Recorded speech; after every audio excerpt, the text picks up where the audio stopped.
On va se retrouver à la retraite. Je sais pas. En fait, c'est pour faire quoi? 10 À la francs. cour des Quoi? Québec. Ça coûte 10 francs? Ouais.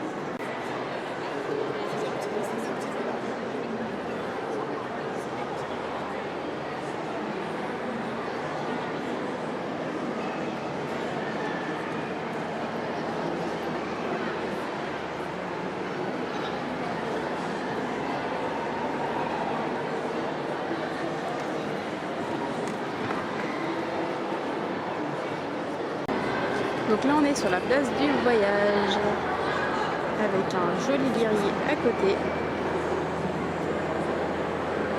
C'est une place que je n'affectionne pas particulièrement parce que je n'aime pas forcément voyager. Et voilà, je fais un petit tour mais après je m'en vais très très vite.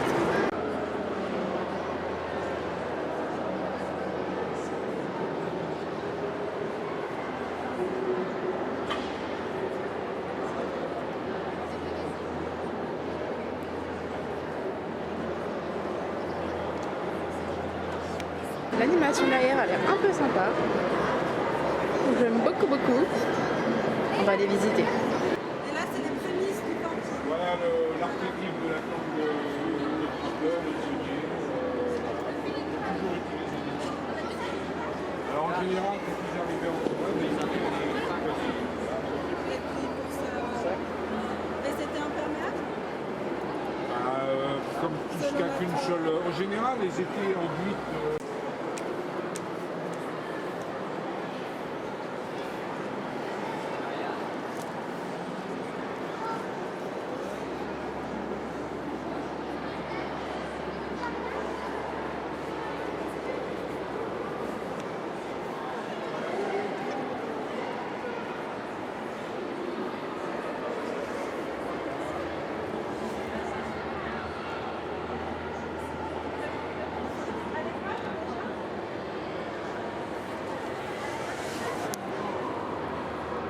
On zoome un petit peu sur la famille Ingalls au grand complet.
Il est joli le tipi.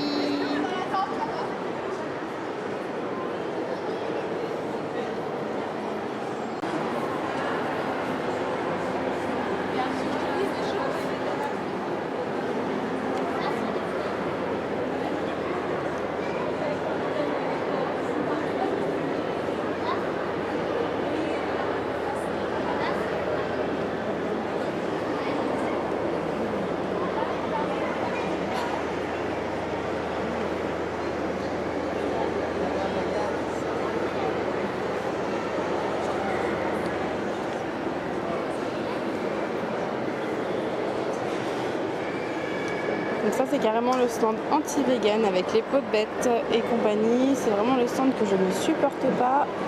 Je ne vais pas rester longtemps. Voilà, la connerie humaine.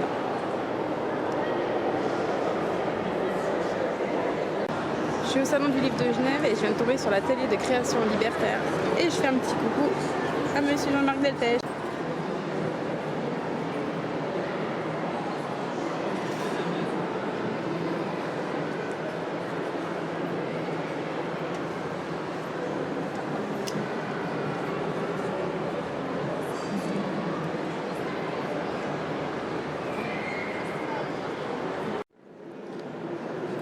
Alors je suis sur le stand de chamanisme.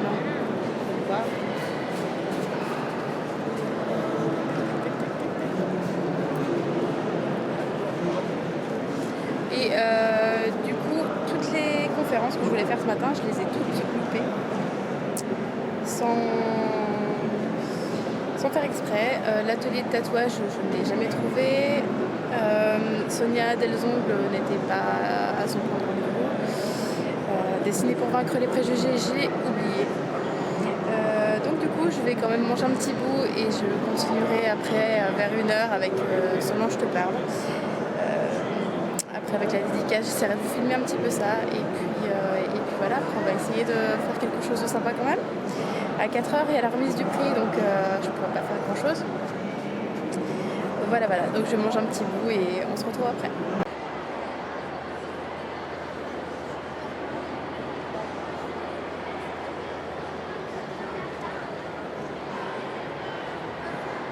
On va démarrer la conférence avec Solange qui parle et Moody Takebook sur la scène Young. Donc je vais m'installer et puis je vous ferai une petite revue de ce que j'ai déjà acheté ce matin parce que j'ai le sac qui est plein. Voilà. De dire non, là, j'ai pas envie.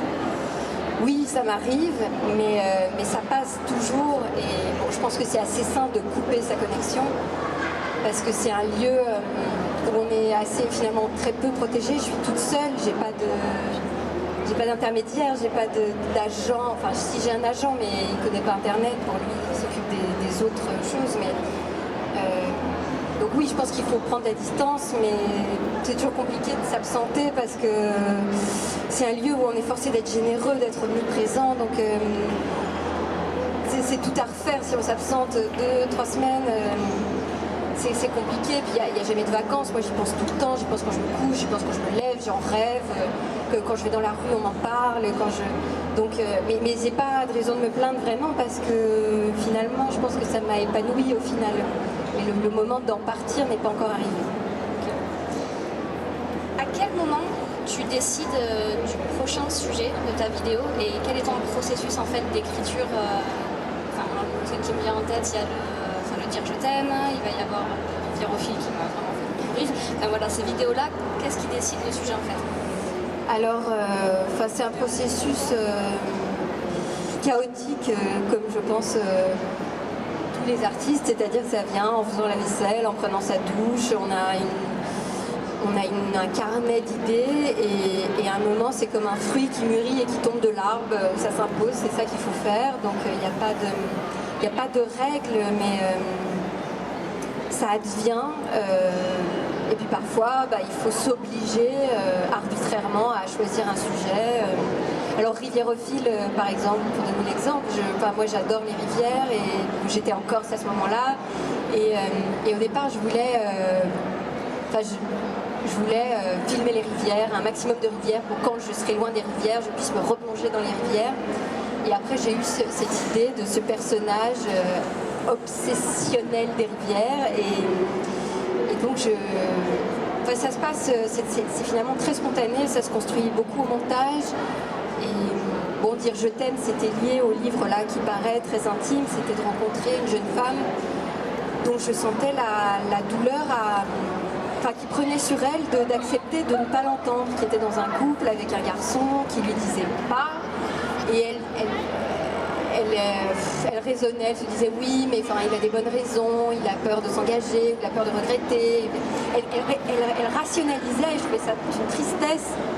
Et à l'époque, je ne pouvais pas lui dire parce que j'entendais tout ce qu'elle me disait, mais ça a fait son chemin et je me suis dit c'est trop dommage que des gens se privent de le dire et d'entendre. Et c'est à ce moment-là que cette vidéo est née. Est-ce que c'est un choix que tu fais d'avoir vraiment, de faire le grand écart un petit peu entre tes vidéos, c'est-à-dire que sur une vidéo on va parler camembert, sur l'autre on va parler rivière, sur l'autre on va pouvoir parler sexe. Est-ce que c'est vraiment quelque chose qui te plaît justement de jouer un petit peu sur tous les tableaux? Je pense que ça me stimule moi de ne pas être dans une case et je me mets dans la peau de même moi qui consomme pas mal de contenu. J'aime être surprise et j'aime surprendre et je me lasse un peu de tout, donc j'ai besoin d'une variété.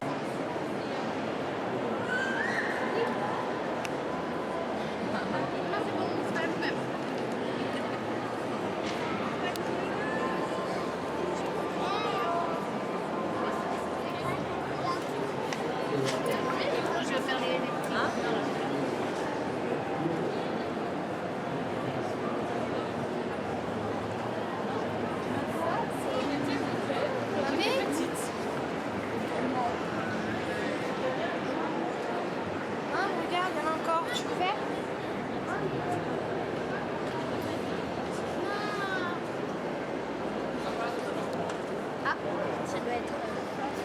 passe au prochain truc parce que ça fait des là,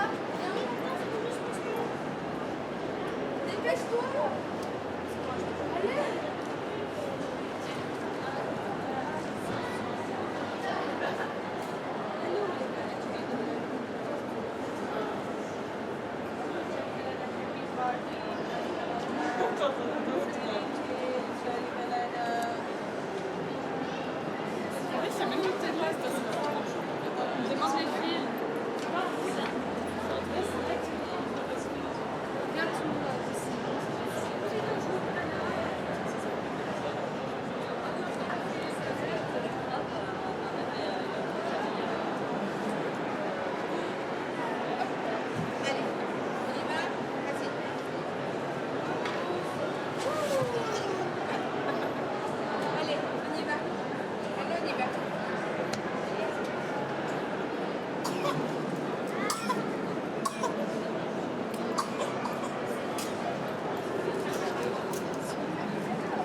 Ah oui, mais ça c'est vieux, hein, ça c'est encore plus moderne.